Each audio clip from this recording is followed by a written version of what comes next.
અમારી ચેનલને સબસ્ક્રાઇબ અને વિડીયોને લાઇક કરવાનું ભૂલશો નહીં, જેથી અમે આ તમામ કાયદાની માહિતી આપ સુધી પહોંચાડી શકીએ.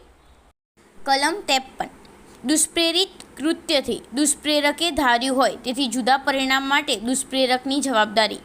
દુષ્પ્રેરકે અમુક પરિણામ નિપજવાના ઈરાદાથી કોઈ કૃત્યનું દુષ્પ્રેરણ કર્યું હોય અને તેના પરિણામે જેના માટે પોતે જવાબદાર હોય તેવું કોઈ કૃત્ય તેણે ધાર્યું હોય તેથી જુદું પરિણામ લાવે ત્યારે તે પરિણામ નિપજવાના ઈરાદાથી તે કૃત્યનું પોતે દુષ્પ્રેરણ કર્યું હોય અને તે રીતે અને તેટલે અંશે આવેલા પરિણામ માટે તે દુષ્પ્રેરક જવાબદાર છે, પરંતુ દુષ્પ્રેરિત કૃત્યથી તે પરિણામ આવવાને સંભવ છે એવું તે જાણતો હોવો જોઈએ.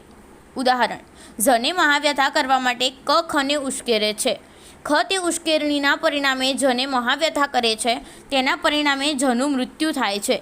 અહીં દુષ્પ્રેરિત મહાવ્યથાથી મૃત્યુ થવાનું સંભવ હતો એમ ક જાણતો હોય તો ખૂન માટે ઠરાવેલી શિક્ષાને પાત્ર બને છે.